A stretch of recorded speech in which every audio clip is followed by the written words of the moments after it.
Hello everybody, this is Deb, and I've come to discuss with you the cover of the idea journal and to give you some ideas for the cover of your idea journal. So I will show you what I'm planning and the things that I had considered, and then maybe that'll help you in making decisions for your own.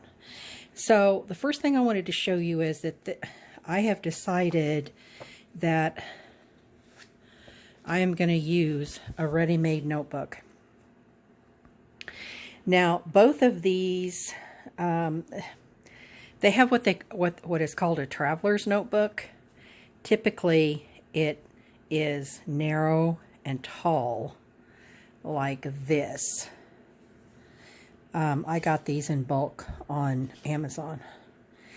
And the thing that is good about these, and this would also be considered a traveler's, because it's not as narrow as this one, but it's more narrow than a typical 8.5 by 11, or so like this would be a typical notebook.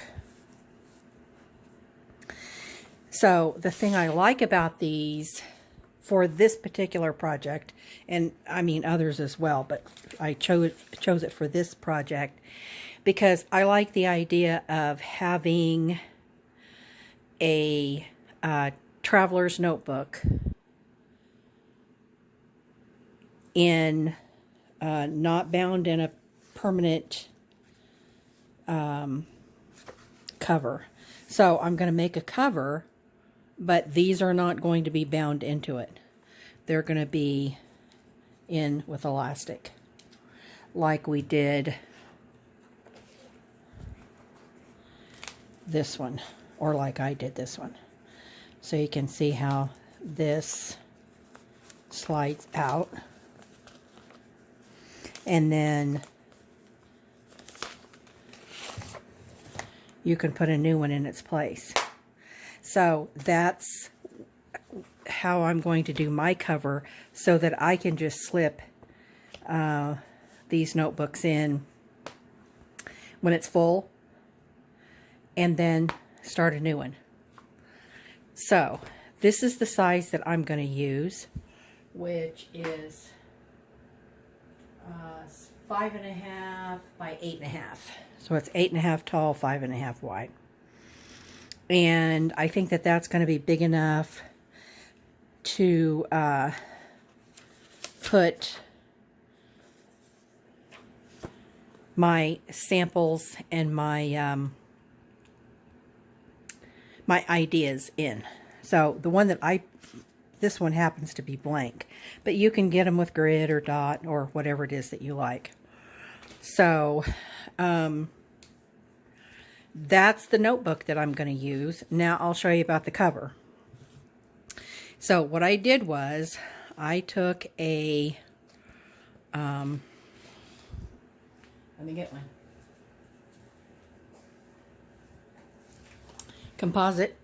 composition book, and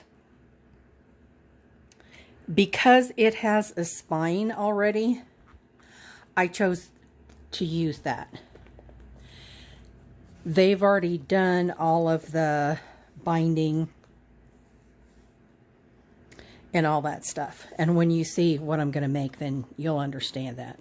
So when you, and before I say that, let me go on with this. So what I did was this was the notebook. It was an old one that I had. I took a seam ripper into the center, and I broke all the stitching, opened it up. Then I decided how big I wanted it in comparison with my notebook. And so you'll see how it's already got a spine. So I didn't have to worry about, you know, putting a score here and a score there, any of that stuff. I just used this old notebook. And I am going to cover it in fabric. And I think I had told you guys that before. Because I want to be able to hang things on it and decorate the cover with handmade things and dingle dangles and charms and that kind of stuff. So I measured it, and my foundation piece is just muslin, and I measured it a little past I think ½ an inch, and then I didn't want it to go all the way to the center, because when you glue, and this is what I was going to tell you about whatever it is that you use, when you glue this part, whether you're putting paper on it or fabric is a little better. Fabric is definitely better to put on the spine. But you'll see it looks good this way, but then when you open it up, it looks like that. So it's kind of tricky when you're covering your spine. So that's why I chose to go ahead and go with one that's already covered, that's already done, because when I make my cover, it is going to be covered in strips of fabric, and I'm going to slow stitch all over it. So that's my plan for this. So I'm just going to hand sew. It's going to all be hand sewn. So probably not going to have any glue, because when I sew these edges down, it'll just slide over this part like that. Now on the inside, I will cover the inside with paper so that you don't see this through. Now probably what I'll do is I will cover this part and this part, and then I'll cover that part separately. So, and then again, maybe not, I don't know. As I do it, then I can come back and show you. You know, the best laid plans. Sometimes you think you're going to do this, and then something else, you know, in your brain pops up and you decide to do something different. But I did want to show you some different options that I had considered. I had this left over because I had used all the paper and took the wire out. And I thought, well, you know, this is heavy and it's sturdy, and I could use that. And then you could do basically the same thing as far as cutting a strip. Let me move these things. Cutting a strip, however wide you want your spine to be, you know, figure that out. Cut a strip of heavy, you know, like file folder, whatever you've got hanging around, and then you could, you know, put tape over it, fabric. There's all different kinds of ways that you could cover this up and utilize that.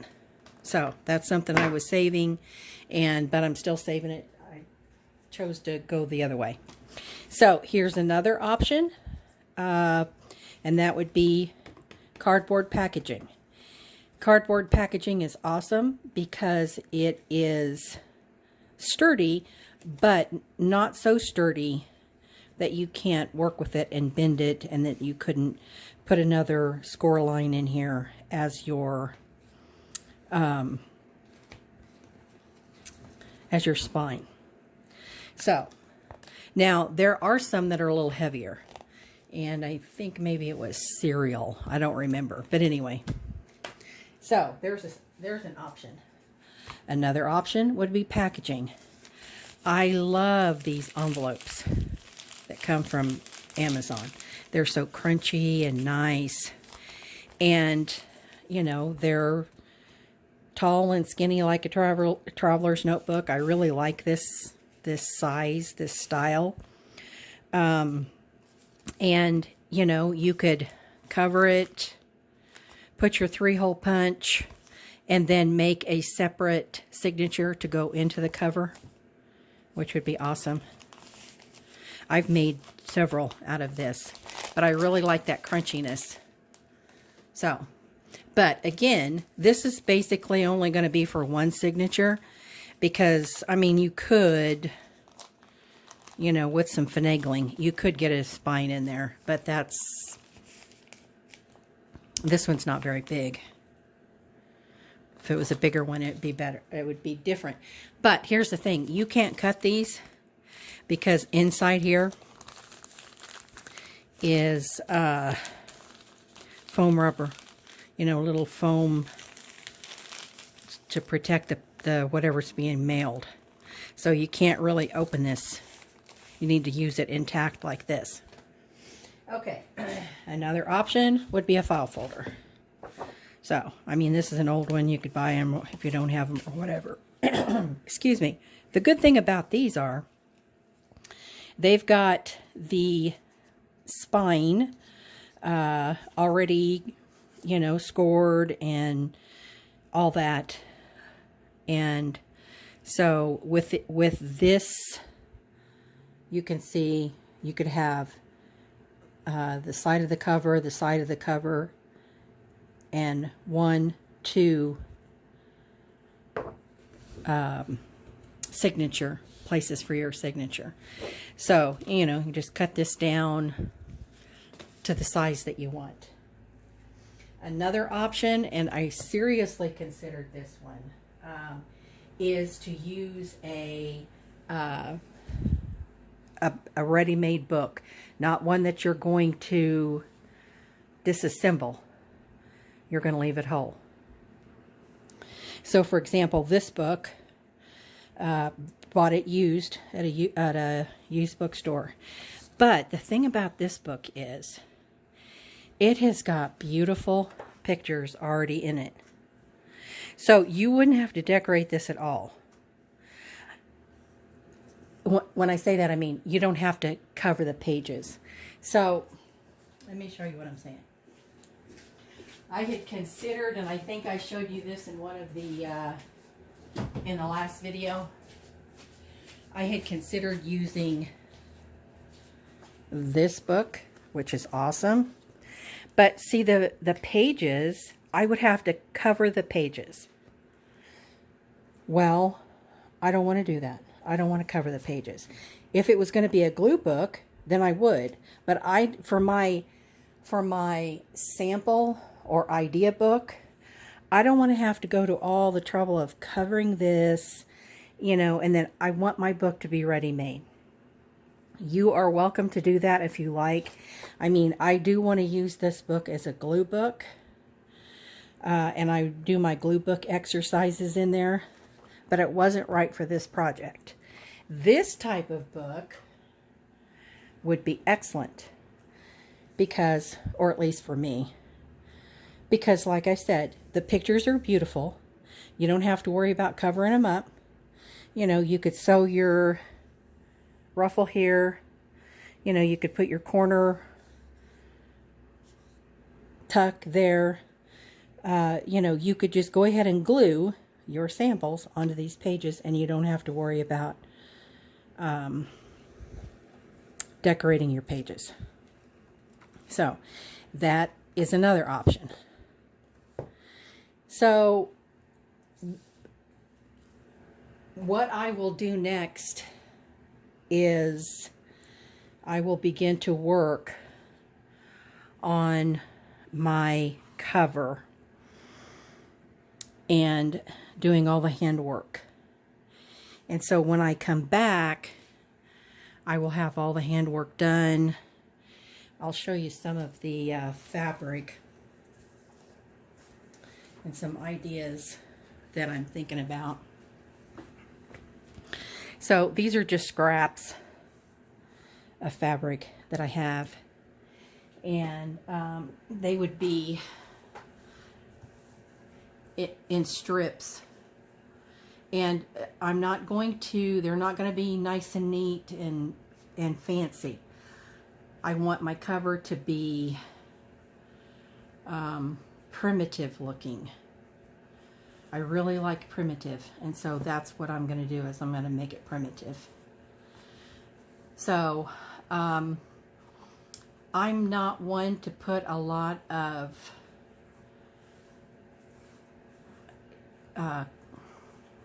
closures, but my niece sent me this piece of crochet. Is this not absolutely fabulous? I wish I knew how to crochet so I could make these. But it would make an absolutely gorgeous closure. So like if it were attached like this, or, you know, really it needs to be a bigger notebook. But oh, that is just so gorgeous. So I wanted to show you that too. She sent me a box of beautiful, absolutely gorgeous stuff for my birthday, and this was one of the things that was in there. It's so beautiful. So anyway, I probably, on this particular one, I will not, I'm pretty sure I won't have a closure. And again, I will put eyelets here. And there is a possibility, as I'm thinking about this, I probably will cover this, the front and the back, with paper. Just, I don't know. Because this cover is probably not going to be glued in. It might be. I might glue it here. So however this turns out, it's going to be a surprise to all of us. So I may just, you know, once I get all the stitching on here, I may just glue it and then put another piece of, you know, some kind of fabric on the spine, which that would be kind of pretty, like that. And then of course we, you know, all this would be hand stitched. So yeah, that's kind of pretty. So I may do that. So that's my plan for my cover.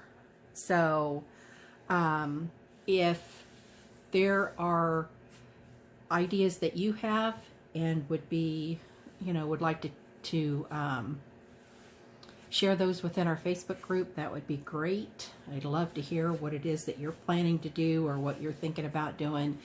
If you have any questions or if you need any help, I have made an absolute bajillion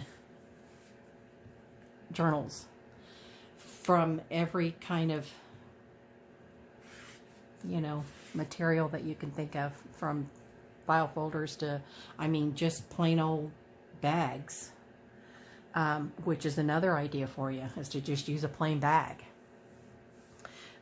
So, you know, if you've got a question, but you know, it's just been my experience that you just got to jump in and give it a try. And if there's something that you're thinking, try it.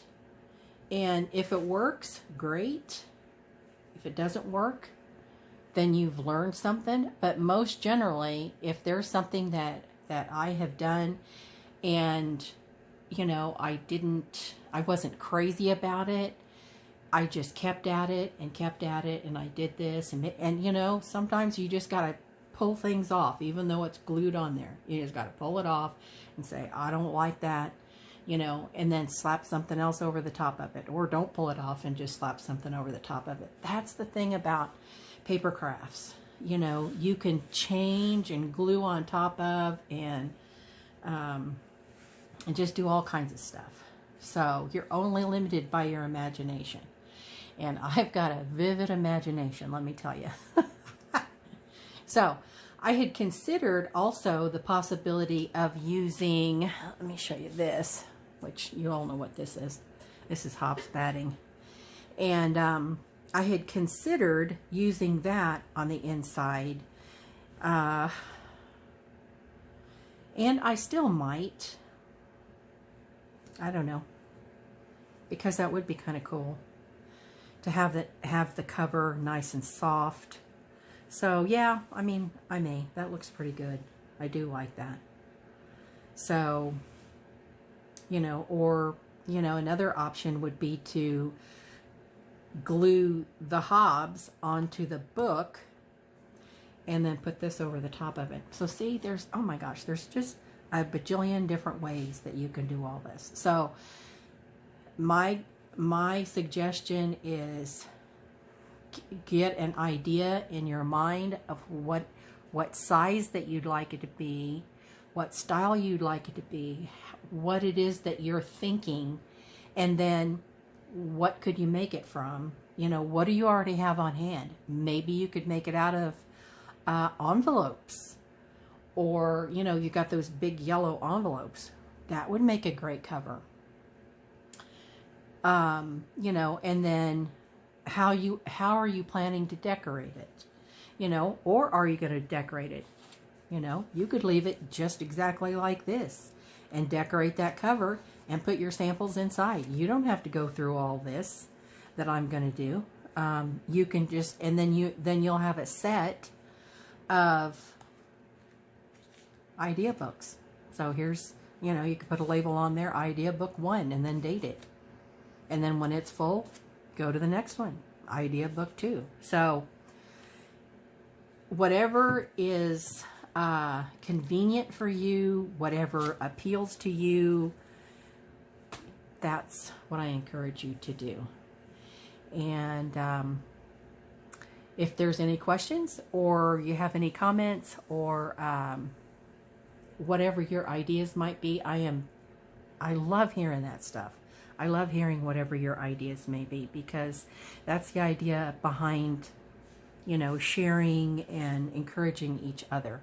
That's the good thing about journalers or quilters or just crafters in general. So that's really a plus, that we can, you know, even if you don't know how to do something, you can learn how to do it on YouTube. So that's awesome. So anyway, if you have not joined our Facebook group, we are The Art of Journal Making and Paper Crafting on Facebook. And I put that in the description. So if you got any questions or comments, please get on there. Let me know what you're thinking about using to make your cover, or how you're thinking that you would like to make your idea book. So this is Deb. I'm going to sign off. See ya.